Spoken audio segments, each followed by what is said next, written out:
Come ride the little train that is rolling down the tracks to the junction. Forget about your cares, it is time to relax at the junction. Lots of curves, you bet, and even more when you get to the junction. Petticoat Junction. There's a little hotel called the Shady Rest at the junction. Petticoat Junction. It is run by Kate. Come and be her guest at the junction.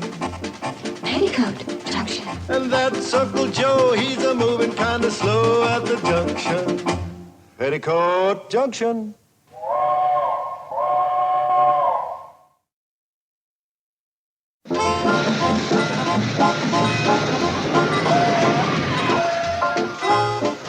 Come on, Floyd, let's hustle.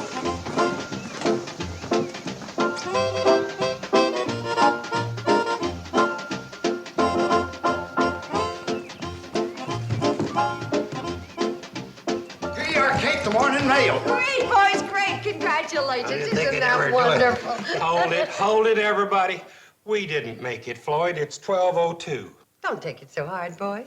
But, Kate, it's the first time in 20 years that it appeared like we was going to get the morning mail here in the morning. You'll make it one of these times. Hot diggity, that sure would be a red letter day, wouldn't it, Charley? I hope to tell you it would.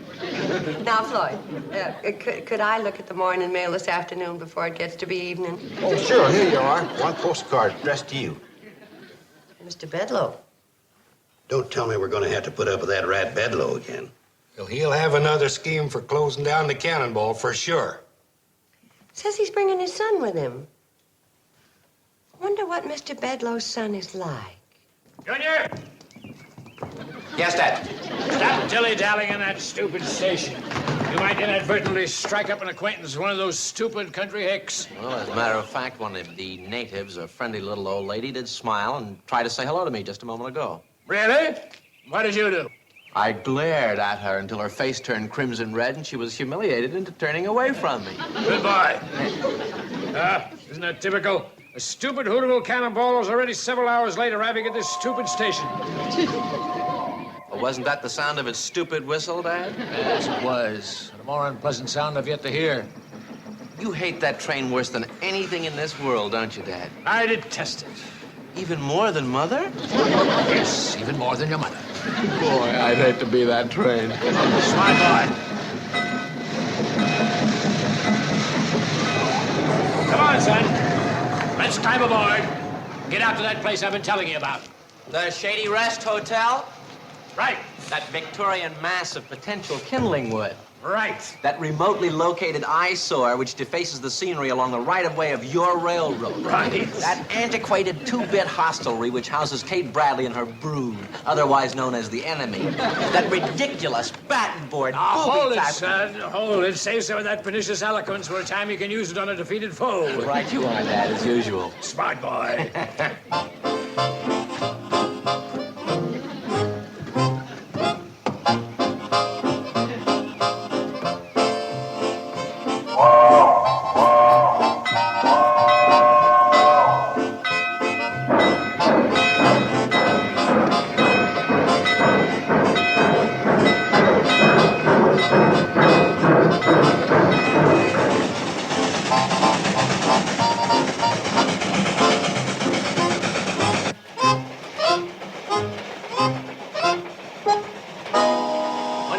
Around here, son. It's very pretty. Look again. Oh, quick glance and it looks pretty, but when you give it a good look, it's nothing. Don't you ever forget it. See in life, my boy, not what's there, but what you want to see. Dad, you are the greatest. Thank you, son. You're probably the most ruthless man since Ivan the Terrible. Oh, I wouldn't go that far, but I'm always in there pitching. I bet you are, and I can't wait to see you tear into this Kate Bradley and the other rubes around here. Now, hold on, son, hold on. That isn't the way I operate. What? Oh, now look, Dad, you said I'd see you in action, that you'd chop up these people once and for all. You said you'd bring them to their knees and make them suffer. You promised me this trip was gonna be fun. It will be, my boy. It will be. Just that you have to learn some of the facts of life first. Great. It's about time. Not that kind. I want you to be a success by putting into practice all those devious and unscrupulous tactics I taught you. But I've already put some of them into practice, Dad. Remember, I was the most hated boy in my whole college. Well, that's kid stuff, minor league. Now you're ready to tackle the wonderful world of adults. I'm so excited, I can't wait to start. Be patient, my boy, and follow my example. In life, do anything to win. Plead, crawl, try, or lie, but don't actually ever cheat anybody. That is, unless you're sure you can get away with it. I know what you mean, Dad. Even in the game of golf, I'd rather play with a sore loser than a good winner any day. Save yourself years of trouble and don't waste time being a nice guy. Start out mean. It's a big shortcut. Oh, Dad, that's great advice. What's your plan of attack, Dad? The new Homer Bedloe. Oh, not the old, mean railroad executive, but Homer Bedloe, the loving father and friend. That'll get her. Beautiful, Dad, beautiful. Thank you, son. I've given this scheme a lot of thought, and I'm rather proud of it. I'm going to hit Kate Bradle with so many paternal platitudes she thinks she met the father of the year. Dad, What is it, son? may I say that I'm proud to be your son? Sure, son. Say it. Go ahead, say it. I am, sir. I'm proud. Oh, you're a chip off the old block, boy. You're all right, son. You're all right.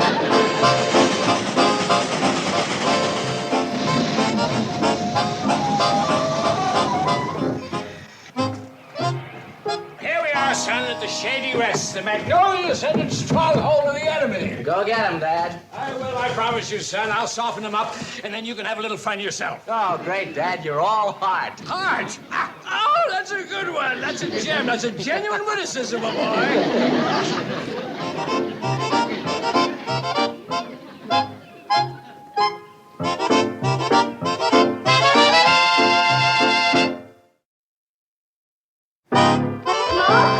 Mr. Bedloe's arrived. He and his son are coming up the hill. That only means one thing, double trouble in two pair of pants. Don't worry, Kate. I've handled Bedloe before, and I can do it again. Bringing his son along just gives me a bigger challenge. Thanks, champ. Don't mention it, Kate. That's what I'm here for, is to look after you and the girls. Mom, did you say Mr. Bedloe's on his way up the hill? And his son. Oh, is he cute? Oh. Well, he looks like he's about 24 in the college type. Well, looks like maybe having Mr. Bedloe here this time could present an entirely different... I said he looks like the college type. Also, he looks just like his father. You can't be serious. Sorry, chum, but that's the hair-raising truth. Bedloe's son is a genuine juvenile duplication of his hawk-faced, grumpy, mean old father. Is that a fact? I'll go along with everything you say about me, young lady, but I don't think it applies to my son here. Most people say he favors his mother. Bless her dear, sweet, and gentle heart. Gee, Mr. Bedloe, I'm sorry. I didn't know you were standing there. Obviously. Now, Mrs. Bradley and Mr. Carson, and you, young Bradley sisters, allow me to present my son, Homer Bedloe, Jr. Oh, Homer. Oh, it's good to be back. It's been a long time. Not long enough for us, Bedloe. That's right, Uncle Joe. But I don't blame you, folks. But please, not in front of my son. He's extremely sensitive. Oh, I'm sorry about that. We got nothing against your son, Mr. Bedloe. That's right. No hard feelings, son. Thank you from the bottom of my heart. Your what? Mr. Bedloe, your son may have a heart, but if you have one, we haven't seen it yet. I had that coming, Mrs. Bradley, that and much more. My past performance in your lovely community obviates the necessity for any politeness on your part. Aim your bitterest insults at me. I stand before you, ready to accept them in deserved and naked humiliation. Careful, Bedloe. This is a decent and respectable hotel. Well, that's only a figure of speech, Mr. Carson. Mr. Bedloe, are you saying that you're through trying to scrap the cannonball and shut down this hotel, and that you're a changed man who wants to repent for what he's done? Yes, ma'am, that's exactly what I'm trying to say. I don't believe a cotton-picking word of it. You can't talk to a Bedloe that way. No, hold on, son. Set family pride and filial devotion aside, I have to be honest with you. In my past visits to this Victorian tabernacle of friendly seclusion, I've been a bit of a stinker. No, Dad, not you. I can't believe it, Dad. Why? Why, Dad? Why? Vengeance, my boy, anger, frustration, and humiliation. That's why those feelings known only to the vanquished have lodged themselves in my throat like a massive inflammation, and I had to return here to spit them all out. Not in this lobby, you don't, Bedloe. Don't you forget it. Joe, Mr. Bedloe's not going to do what you think. You're dang right he ain't, not as long as I'm here. Else he'll get thrown out the front door. Mrs. Bradley, I stand before you not as the pragmatic vice president of the CNFW Railroad, but as a parent just like yourself, trying to do what is right for his offspring. Mr. Bedloe, for the first time, we see eye to eye about something. Oh, Mrs. Bradley, Jr. has spent most of his life with me, and I brought him down here in the hope that he might fall under the warm and soft influence of you and your charming daughters. It's time he was exposed to the opposite sex. That does it, Bedloe. Out you go. Joe, control yourself. What's the matter with you, Kate? He's the one that ought to learn to control himself. I knew you were mean, Bedloe, but I never realized until now that you're vulgar, too. Joe, please be quiet. You just don't understand Mr. Bedloe's language. The heck I don't. You ought to be ashamed of yourself in front of women and your own son. Mr. Bedloe, here are the keys to adjoining rooms. Why don't you and your son go on up and we'll talk about this later? Thank you, Mrs. Bradley. That's an excellent idea. Girls, will you show them to their rooms? Supper will be in about an hour, Mr. Bedloe. Well, thank you, Mrs. Bradley. That'll just give us time for a bath. And while you're in there, wash your mouth out with soap, Bedloe. Okay, Kate. This is your hotel. You can run it the way you like. But I'm warning you, if you let people talk like that, the place is going to get a bad name. Joe, stop saying that. It sounds silly. Mr. Bedloe may be mean, but he's an educated man who knows how to use the language. Yeah, he sure does. Well, he even used a couple of words that even I don't know. Very nice. Very nice indeed. Thank you, Mr. Bedloe. Well, how's your room, son? Built, really built. Your room's built? What's that mean? My room? Oh, no, Dad, I had my mind on something else. Oh, I see. At your age, you find the Bradley girls attractive. Is that it? They are dull. Well, forget it. They're miserable daughters of a miserable woman. That's what they are. You bet they are. Dolls? Did I say dolls? No, sir, not when you take a good close look. Dogs is what they are. Genuine, unpedigreed mutts. Beautifully stated, my boy. Your semantics are sound. They make your old dad proud. How do you think we're doing with Mrs. Bradley, Dad? Well, better than I hoped for. She started lapping up that doting father gimmick like a cat with a saucer of cream. What next, genius, Dad? You, my boy, that's what's next, the clincher. I leave and you stay. Me? What do you mean? Me stay here by myself? What for? Well, don't you see? With me gone, Kate Bradley and her brood will be thoroughly disarmed. Well, what can I do here on my own? Snoop around, get the lay of the land, worm your way into the hearts of these yokels, find their Achilles heel. Okay, Dad, I'll give it the old college try. With your reputation as the meanest Yale graduate in human memory, it's good enough for me. Dad, you inspire me with confidence. You make me feel like I'm even more than a son to you.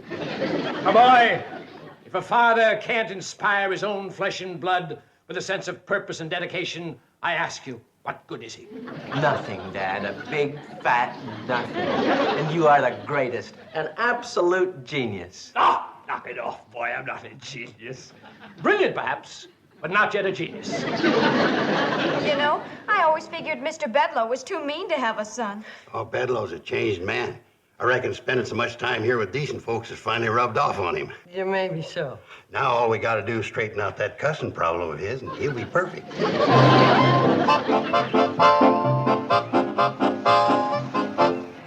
my dear friends, I bid you all a fond farewell until we meet again.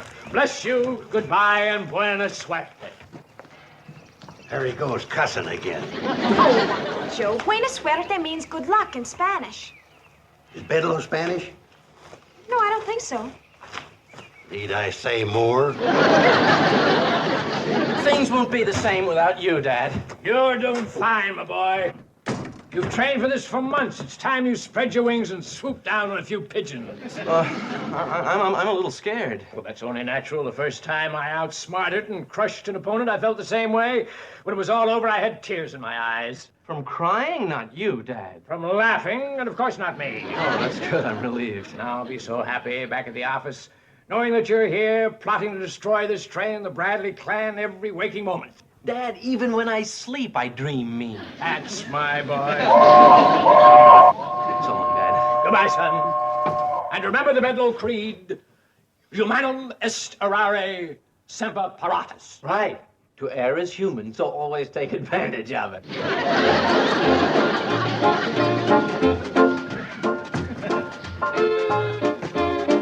Bye, Dad. Bye-bye, Dad. My dad is leaving.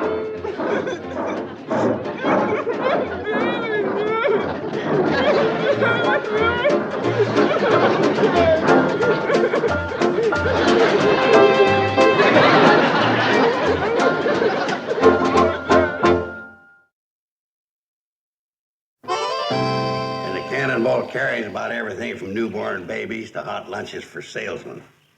I guess at one time or another, Charley and Floyd's turned that train into just about everything under the sun.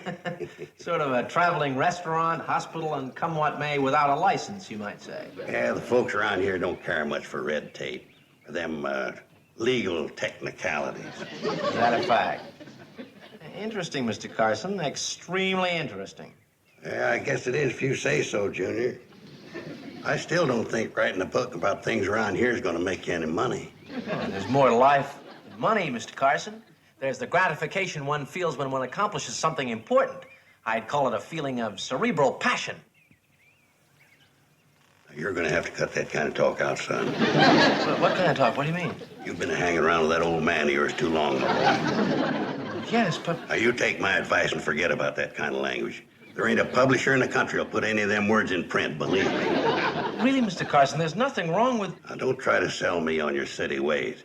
If you're going to put things like that in writing, put them down so decent people can read them. You know, as a new writer starting on his first book, you're pathetic.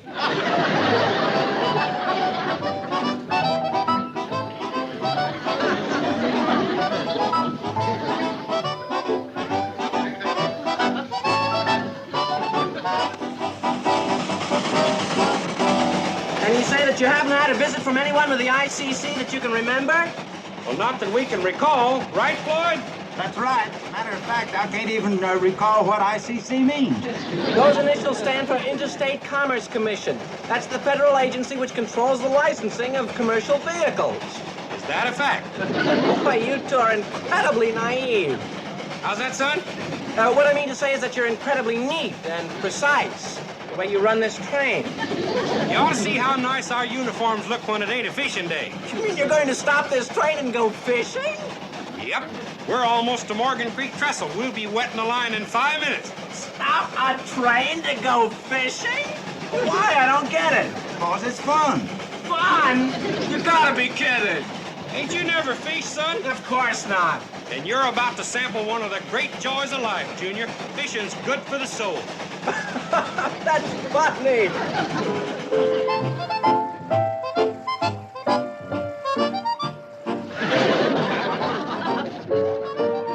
I got a bite. Let him take it, Junior. Don't rush him. Hook him, son. I got him. Good boy. Bring him aboard. Whoa.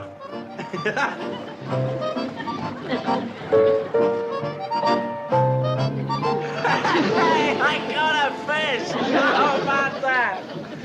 This is fun. I hope to tell you it is. What'll I do with him? Throw him back in. Well, why should I do that? So you can come back again with us tomorrow and catch him again.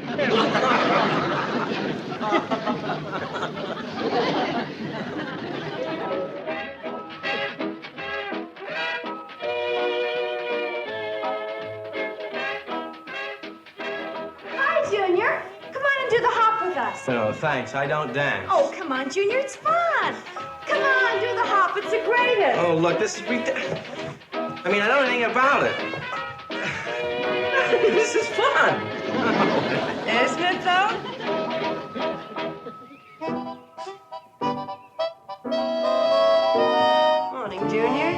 Morning, Mrs. Bradley. How you getting along? Pretty good, thanks. Could I talk to you about something, please? Well, sure you can. What's on your mind? It's something you're not going to like to hear. In fact, I think you're going to hate it. Well, let me decide for myself, huh? I've been lying to you. Why, Junior, I'm surprised at you. What lies have you been telling? So many, I hardly know where to begin. And my dad, he's been lying to you, too. Well, that doesn't surprise me in the least. He's old and set in his lying ways, but there's hope for you, Junior. Want to tell me about it? My dad and I came here to destroy that stupid train. I mean the cannonball. And this hotel and everybody in this stupid valley. Valley. You'll have to excuse me. I'm having quite a struggle telling you about this. I know you are.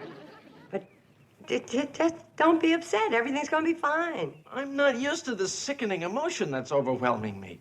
What emotion's that? I think it's called honesty. Yeah, that can be a tough one to handle, depending on the way you think. But the point is, Mrs. Bradley, you and your daughters and Uncle Joe and Charley and Floyd have all been so kind to me, and the stupid part about it is none of you seem to want anything from me at all. That's right, we don't. But why? I don't get it. You're all so nice and friendly and kind, and for no darn stupid reason at all. Do we have to have a reason? I know. You're all sick. That's it, isn't it? You've got some kind of a community neurosis. That's it, isn't it? No, it isn't. As a matter of fact, we all feel fine. You do? Boy, I'm really confused. Well, why don't you stop trying to understand it and just enjoy it? That's what we all do around here. That's what I've discovered. You know, a fellow could get used to a life like this. Well, of course he could. And you're just a fellow. Thanks, Mrs. Bradley. Thank you very much. You know what I'm gonna do? I'm gonna shoot a wire to my dad and tell him I found the answer to his problem. I'm gonna get him here right away so he can straighten himself out, too.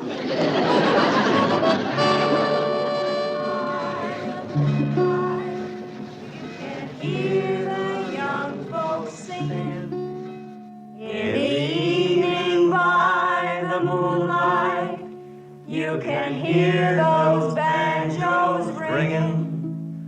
How the old folks. Hey, maybe my dad's arrived. I'll see if he's getting off. Any sign of him? Yep, he's coming up the hill, lickety-split. My boy, you did it! I knew you could! Tell them, son. Tell them how we pulled it off. Tell them how you're going to bring them to their knees in front of your father as he enjoys this moment of supreme retribution. Bedloe, you've been back 10 seconds and you're starting up again. Now, you watch your language, and I ain't kidding. Okay, son, what's the news? What's your answer for settling this problem once and for all? By not pretending to be nice anymore. Naturally, there's no use for pretense now. And the answer? Honesty, Dad. Plain, simple, undisguised honesty and truth. Beautiful, son. Absolutely beautiful. We'll hit these yokels with honesty and truth, and then we'll close down the cannonball in this hotel, and the stupid people in this valley will... What? Did you say what I thought you said? Yes, sir, I did.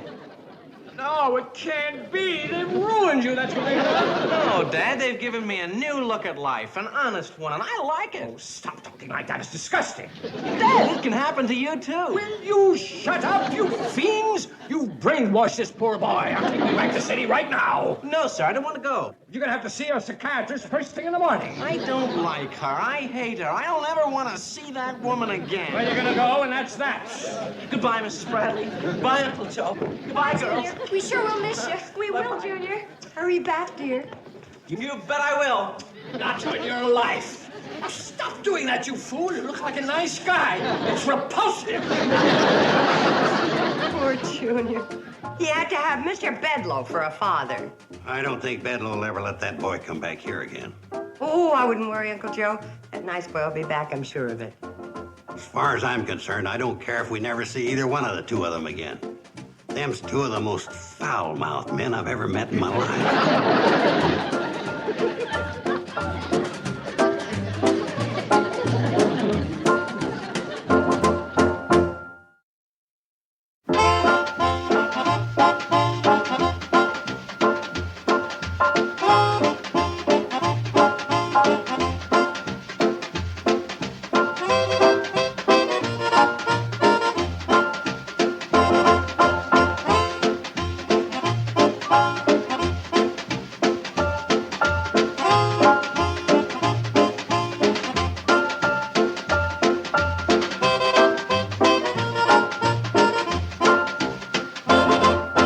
Petticoat Junction.